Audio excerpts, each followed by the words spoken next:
Bienvenidos a La Otra Mirada, al hecho, a la pieza, al hombre, un trazo a la imaginación y a la belleza de las artes.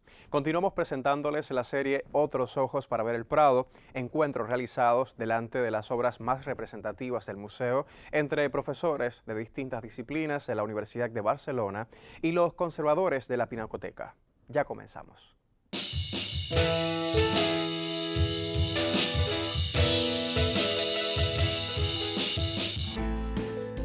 Obras como El Duque de Lerma de Rubens, Las hilanderas de Velázquez y El carro de Leno del Bosco son escudriñadas por especialistas para ver sus significados científicos, estéticos e históricos.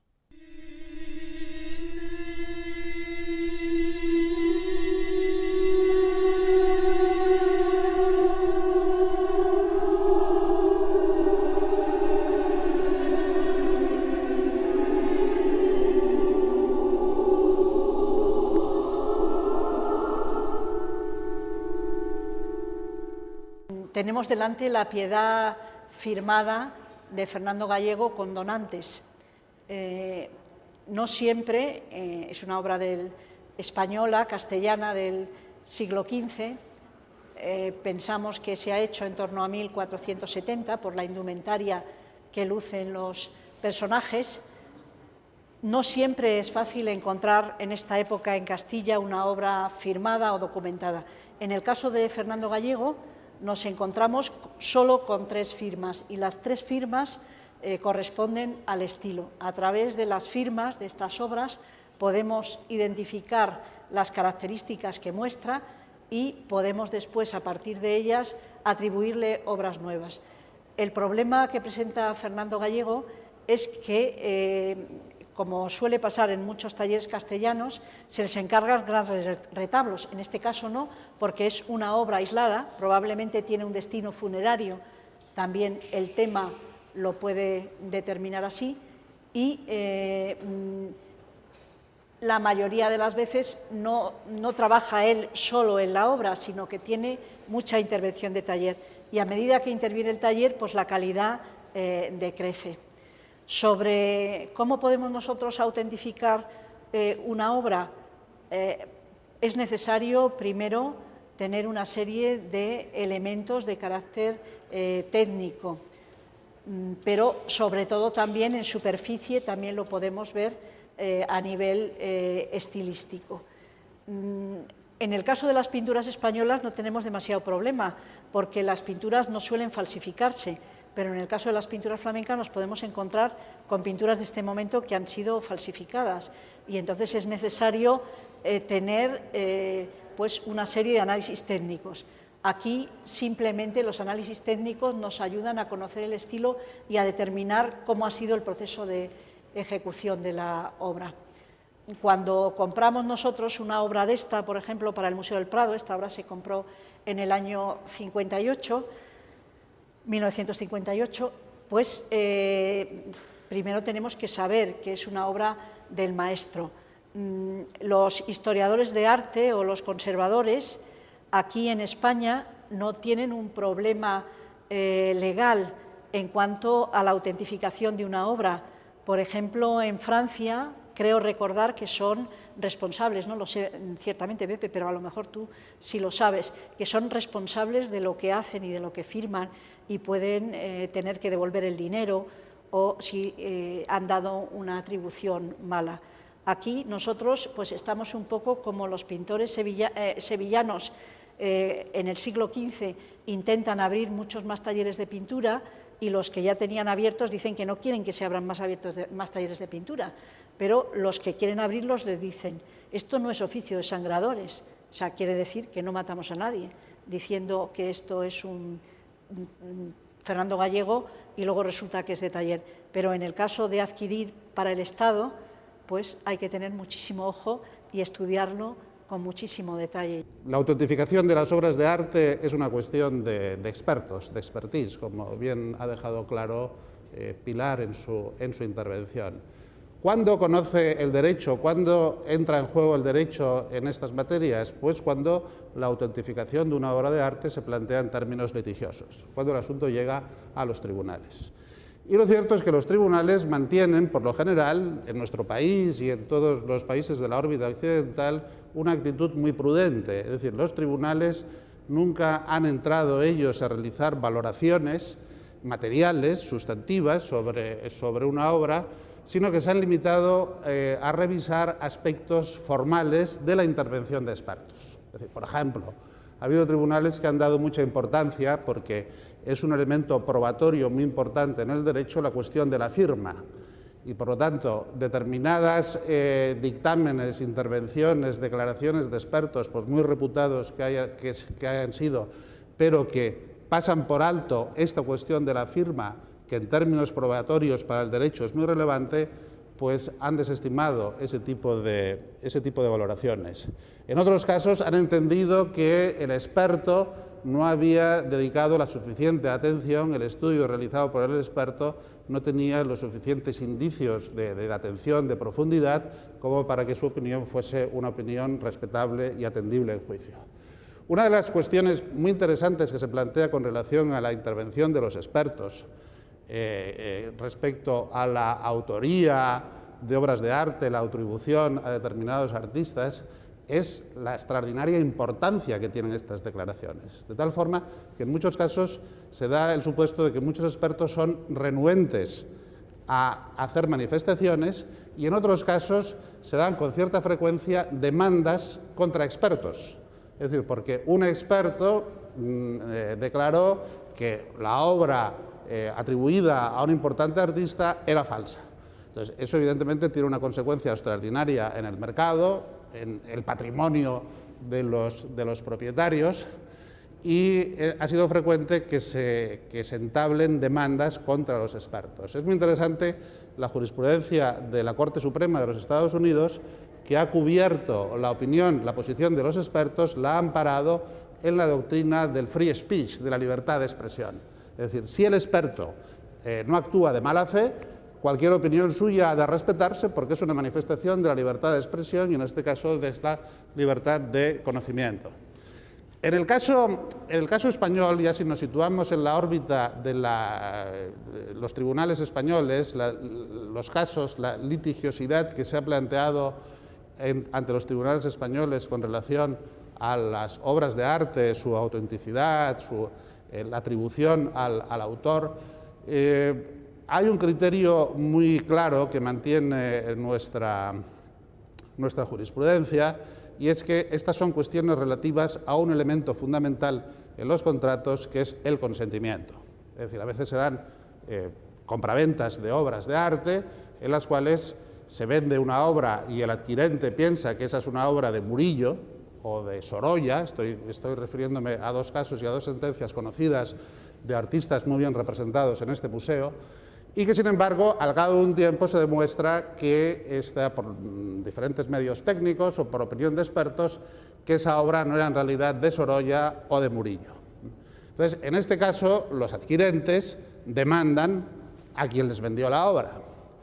El Tribunal Supremo, el criterio que mantiene es que, en principio, se ha de proteger al adquirente, pero el adquirente lo que no puede alegar, que es lo que en definitiva está alegando en estos casos, es el vicio de error, el vicio en el consentimiento, si el propio adquirente no ha realizado un mínimo de actuación destinada a indagar, a verificar que efectivamente ese cuadro que él adquiere y que se le venden como un cuadro de Murillo, efectivamente es de Murillo. Es decir, alguna gestión tiene que realizar, algún informe de un experto por él contratado, alguna cautela tiene que tomar, porque lo que no puede hacer después, porque sería contrario a la seguridad jurídica y a la seguridad en el tráfico, es que al cabo de 4, 5, 6, 7 años, él, según el Tribunal Supremo, pues invocase un error que él no hizo nada, cuando no hubo por su parte ninguna actuación para eliminar ese posible error.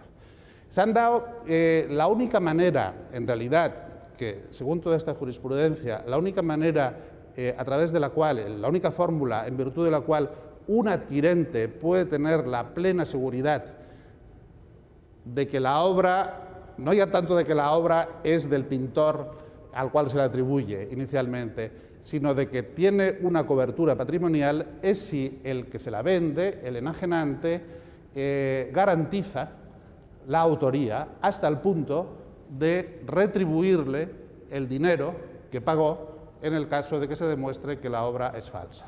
Esto es algo que hacen algunas galerías y algunas casas de subasta, las más reputadas, y en un supuesto muy concreto se planteó aquí en España una situación muy singular, es decir, hay una persona que tiene un cuadro de Murillo, lo vende a una casa de subastas, esa casa de subastas lo subasta a un precio muy elevado y al cabo de un tiempo se demuestra que ese cuadro de Murillo es falso.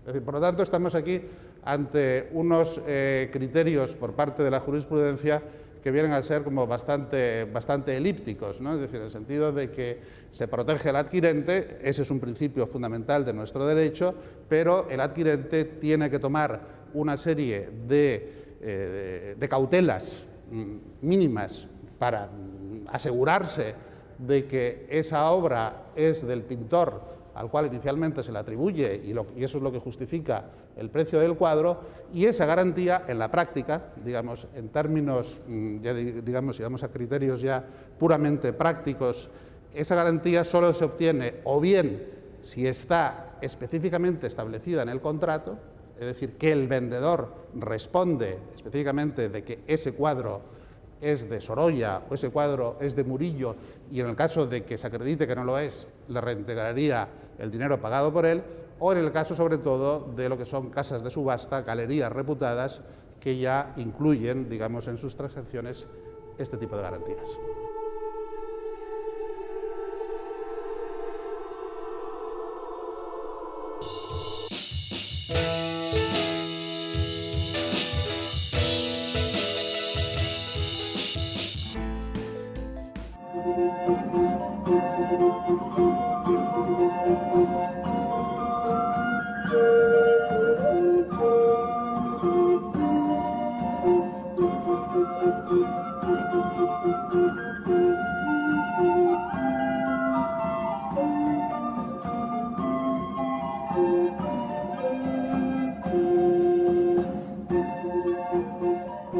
Estamos ya en otra sala, ante un soberbio retrato de Rubens.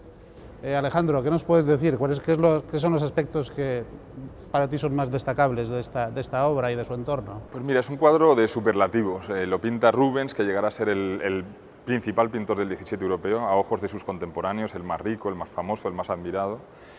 Lo pinta en una época en la que aún es joven, 1603, y se considera generalmente que es su primera obra maestra, su primer gran cuadro. Y además retrata un personaje que es seguramente el personaje más poderoso de Europa en la primera década del siglo XVII, ¿no? Como he dicho, el cuadro lo pinta Rubens en 1603. Él es miembro principal seguramente de una embajada que manda el duque de Mantua a Valladolid, donde tiene la corte Felipe III en ese momento, para buscar el favor de una de las monarquías poderosas de Europa. Y esa embajada lleva regalos de cuadros y de caballos de las famosas cortes de Mantua, y lleva uno encargado para llevar esos regalos, que en este caso es Rubens, que está iniciando una carrera de cortesano que llegará a ser muy importante. Rubens será embajador, por ejemplo, de la monarquía española y el principal encargado de negociar una paz entre España e Inglaterra más adelante, ¿no? Rubens llega a Valladolid y es muy importante entender esta imagen como reflejo de la vida de los dos protagonistas, tanto el propio Rubens, que es joven, que llega a la gran corte europea del momento, o al menos a la monarquía más poderosa, y siente que es un momento exaltado, un momento para lucirse, ¿no? Y también para Lerma, que es el favorito del rey y que por lo tanto es el personaje que se entiende como el poderoso. Entonces es un encuentro interesante entre dos personalidades a quienes les interesa demostrar su poder. Uno porque es el favorito pero no es el rey, y otro porque es un pintor que sabemos por su extensa correspondencia que tiene una idea de su talento y de su carrera que aún no se corresponde con el lugar al que ha llegado, ¿no? Es interesante, por ejemplo, que Rubens firma este cuadro, cosa que no hace casi nunca en su vida, y no lo hace porque es un pintor de tanta fama que no tiene que firmar, es una cuestión casi de dignidad, casi arrogante, ¿no? Los grandes pintores de corte no firman, no lo necesitan. Pues Rubens en este momento aún sí lo necesita y quiere que quede constancia de que este es un cuadro de Pedro Pablo Rubens, de quien lo ha pintado, ¿no? ¿Cómo reacciona Rubens a este momento, a lo que se encuentra? Lo que se encuentra es el desafío de pintar al favorito del rey, que se ha convertido en el personaje más popular sencillamente porque los reyes en ese momento pues están un poco abandonando el ejercicio del poder y depositándolo en manos de sus favoritos. Pues reacciona pintando la imagen que él cree que quiere el valido favorito, Lerma, que es una imagen engrandecida de sí mismo, como si fuese un gran emperador a la romana, como el gran Marco Aurelio que está ahora en el Campidoglio en Roma, que es una escultura además dibujada y pintada muchas veces y además modelo de esculturas de gobernantes en Europa durante todo el Renacimiento, y con un ejemplo muy importante en la corte española, por cierto, que es el Tiziano de Carlos V Ecuestre. O sea, que no es poca cosa lo que le ofrece Rubens a Lerma, o lo que Lerma le ofrece a Rubens, que es una imagen de sí mismo como gran personaje a la romana, ¿no? Un cuadro maravilloso por lo demás, ¿no? Sobre todo quizá la cabeza del caballo, es un caballo hermosísimo. Rubens es un gran pintor de caballos, muy heredero de Leonardo, pero como imagen de Estado yo creo que muy interesante, que es la capacidad de Rubens para darle a la Europa de ese momento las imágenes contundentes, abrumadoras casi del poder de los personajes que la gobiernan. Bueno, desde la perspectiva de la organización del Estado, de la teoría del Estado y de la política, este cuadro también es extraordinariamente significativo, ¿no? Se inaugura toda una época con Lerma de lo que van a ser los validos, o lo que acabarán siendo los primeros ministros, ¿no? Hasta entonces, el entorno del monarca o los consejeros del monarca se situaban como en dos escalones. Estaban por un lado los cargos que por así podríamos decir domésticos, eran estrictamente pues el camarero, el sumiller, el oficial de caballerizas, cargo que ocupó precisamente también Lerma. Y luego, por otro lado, existían miembros de la nobleza que desarrollaban ciertas funciones, pero con encargos muy concretos y muy tasados del rey, misiones militares concretas, misiones diplomáticas, ¿no? Como serían, por ejemplo, los encargos que asumió el duque de Alba con el antecesor, con Felipe II, ¿no? En este caso nos encontramos ya con un personaje que viene de ese entorno, de esa nobleza, que era la nobleza de espada, es decir, nobleza que había alcanzado ese estatus en acciones militares. Rubens aquí trata de reflejar un poco las acciones militares, tampoco muy gloriosas, por cierto, de los antepasados de Lerma, que era la familia de los Sandoval, ¿no? una familia vallisoletana. Bueno, esos hechos, esas acciones militares son las que encumbraban entonces a los miembros de la nobleza. Pero Lerma es ya el primer personaje de ese entorno real que de alguna forma trasciende el espacio doméstico, privado, en el que antes se situaban los consejeros del rey, y por otro lado asume ya funciones generales de supervisión completa de todos los asuntos de Estado, todos los asuntos de la monarquía. Es una figura que tiene su primera expresión en el personaje de Lerma y también en la expresión artística en esta obra. Es el primer retrato ecuestre de estas características que se realiza de un personaje que no es de la familia real. Es decir, hasta entonces todos los retratos ecuestres, y como tú ya has destacado incluso de los emperadores, eran emperadores romanos o monarcas, aquellos que eran retratados a lomos de un caballo, vamos, de un caballo tan elegante y tan brioso como este, ¿no? Pues se discrepa, es decir, existe la figura de Lerma, es particularmente controvertida, porque siempre se tiene la sensación de que realmente él, más que un colaborador del rey, acabó usurpando muchas funciones. Se le imputa, digamos, lo que hoy se le considerarían casos de corrupción manejando información privilegiada, ¿no? Es decir, como tú destacabas, has destacado al principio, este cuadro no se realizó en Madrid, sino que se realizó en Valladolid. Es decir, ¿por qué se realizó en Valladolid? Porque la corte se trasladó por decisión de Lerma de Madrid a Valladolid, y durante 5 años la corte estuvo emplazada en Valladolid.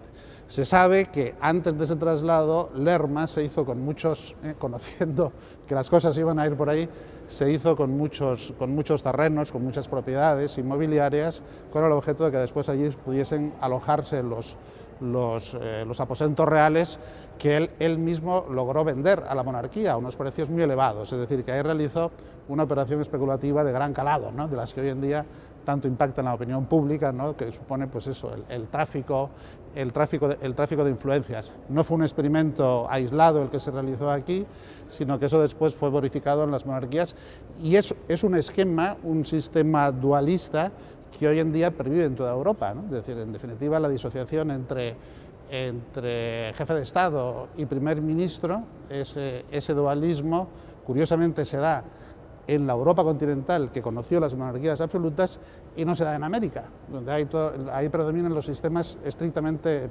presidencialistas, ¿no? Es decir, el presidente, por ejemplo, de los Estados Unidos, él viene a tener hoy en día poderes similares a los que tenía en su momento el monarca absoluto, ¿no? Bueno, en parte, digamos, por trazar comparaciones con otros retratos, no sé si a ti qué te parece, está el retrato del ecuestre del conde duque de Olivares, de Velázquez, ¿no?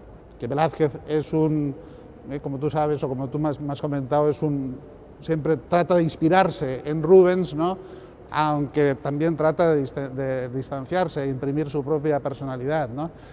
También ahí podía darse una interpretación, ¿no?, que es que, como sabes, se empieza a tejer una narrativa, y toda una primera narrativa muy crítica con el duque de Lerma, que procede del conde duque de Olivares. El conde duque de Olivares es el primero que empieza a denunciar los abusos y las corruptelas del duque de Lerma, corruptelas que llegan, aquí tenemos una sala también muy significativa, a la ejecución de un consejero, el valido del duque de Lerma, que es Rodrigo Calderón, que había traído de Amberes un cuadro muy importante de Rubens, presente en esta sala, que es la adoración de los magos, ¿no?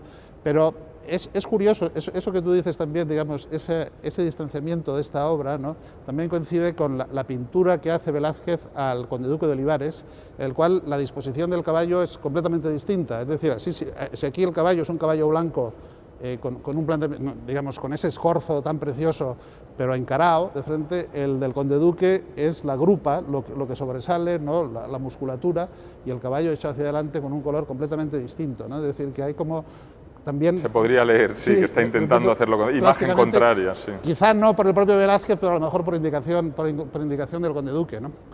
Y bueno, en cualquier caso, este tipo de retratos ecuestres de primeros ministros, de validos, pues dominan en este siglo XVII, incluso principios del siglo XVIII, pero después ya encontramos otro tipo de retratos de primeros ministros, que no tenemos aquí, que son los de Goya, que es ya otra nobleza, que ya no es la nobleza de espada, sino la llamada nobleza de ropa, es decir, nobleza de toga, nobleza que ha adquirido sus títulos pues con una magnífica gestión administrativa, en misiones diplomáticas, ¿no? Es decir, una nobleza ya intelectual, y que ya aparecen todos bajados del caballo, ¿no?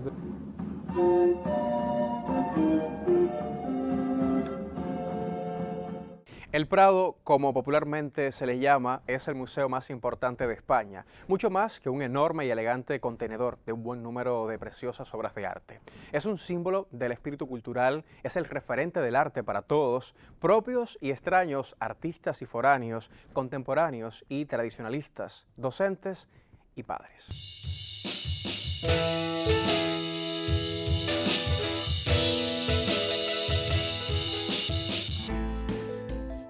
Otros ojos para ver el Prado es una unión valiosa de la sabiduría artística de sus conservadores, conversados en temas científicos, filosóficos y humanos.